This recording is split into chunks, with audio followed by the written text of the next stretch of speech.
Okay, we were just discussing whether we voted or not. I did, because I didn't want to stand in lineups, so I got to the early polls. Under the government of Justin Trudeau, our guest says the Canadian economy lost ground, regressed significantly. Let's get more on what small businesses want to see from a new federal government. We're joined by Daryl Ching. He is founder and managing partner at Vistance Capital Advisory. Daryl, it's great to see you. Thanks very much indeed. Thank you for having me back, Andy. You do say it was something of a lost decade under the Liberals. Absolutely. We saw an average of a 0.4% increase in GDP per capita, whereas the rest of the developed world was advancing at 1.4%. And the divergence in the economies between Canada and U.S. in terms of labor productivity and GDP have hit all-time highs. We have a lot of ground to make up for. So make no mistake about it. Right now, the economy is the top priority for small businesses when they're voting in today's election. Part of the weak per capita performance was our rapid population growth, though. Well, that's what we focus on GDP per capita. Well, that's what I mean, yeah. though. Because there was more population per capita, it was harder to grow it. Correct. Yeah. A lot of the immigration and not having Yeah. a plan, a strategy for the increase in immigration. Right. What are you anxious to? What's top of your agenda for small businesses from a new government? So I'm glad you asked that question, because I think there's really 5 things that small businesses are focused on. And maybe I'll give you a quick high level in terms of what they are. Rattle through the 5, yeah. Sure. Go ahead, yep. One is tax cuts and reducing costs for small businesses. Okay. And Conservatives have put out the most aggressive tax cut agenda that I have seen in recent history. Okay. So they have an edge there.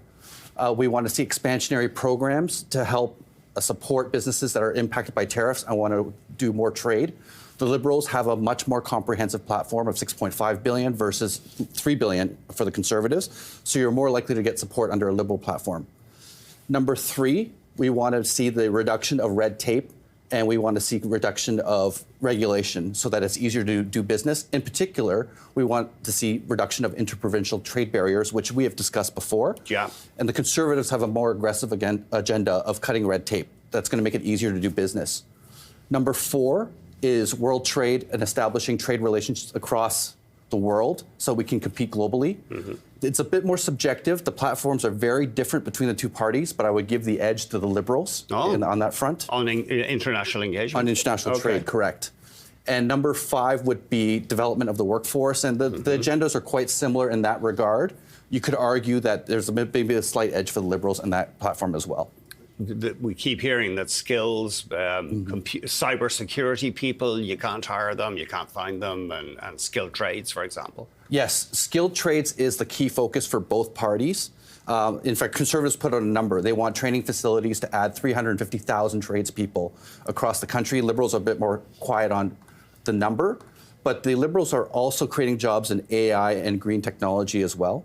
So that's probably the difference between the two platforms. Mm-hmm. And if they successfully remove interprovincial trade barriers, it creates labor mobility so that an engineer, a teacher, a doctor can practice in any province, and they don't have to re-regulate or seek compliance by working somewhere else. Just on taxation, though, I have read some economists say over the years, we have all these supports for small business, but generally they don't have the scale to be big exporters and big researchers. Mm-hmm. And that's where we're weak in Canada. We don't have high value-added exports. I know we've resources. We don't have high value-added tech exports, and we don't do enough research. And small businesses just don't have the resources to do that. So should we be really supporting them that much? I believe we should, Andy, because even if we don't export, small businesses have the capacity to reinvest, hire more people, expand, manufacture, and even expand across Canada. So, I mean, if you look at the tax platform that the Conservatives put out, they're proposing to cut corporate tax to 0% for small businesses. To the first 500, exactly. Sorry, 500,000. That's correct. But isn't that a problem if I'm a small business person? Yeah. Well, I'm just going to keep my profit to that. Doesn't that discourage me from growing? If I'm just, hey, I want a zero tax rate, I'm not going to bother increasing my profit above that. Well, so the next tier of tax rate is 15%. Right. And everybody wants to expand, even if it's minimal tax. It's the same thing. We have a personal income tax system that's tiered as well. Mm-hmm. And obviously, the higher income that you earn, the more you get taxed. Right. And we're not sitting here going, I just want to earn $50,000 because I don't want to be in the top tax bracket.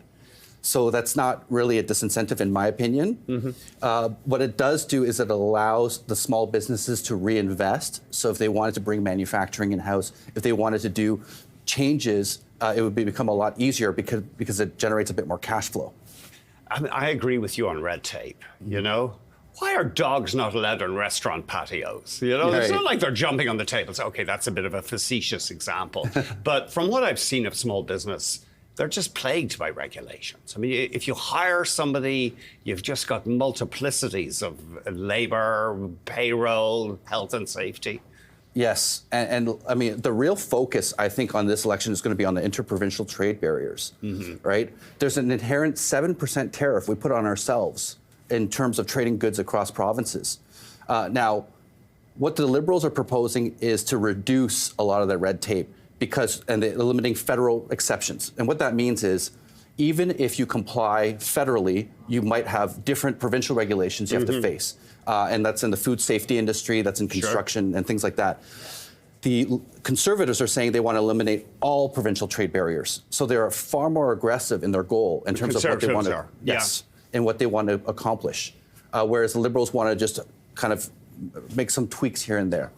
Just for a start, why do we have every province with a securities regulator? I mean, it's ridiculous, Andy. You know, Anyway, everybody likes their little empire and wants to protect it, I guess. Daryl, thank you very much indeed. No problem, Andy. Daryl Ching is founder and managing partner at Vistance Capital Advisory.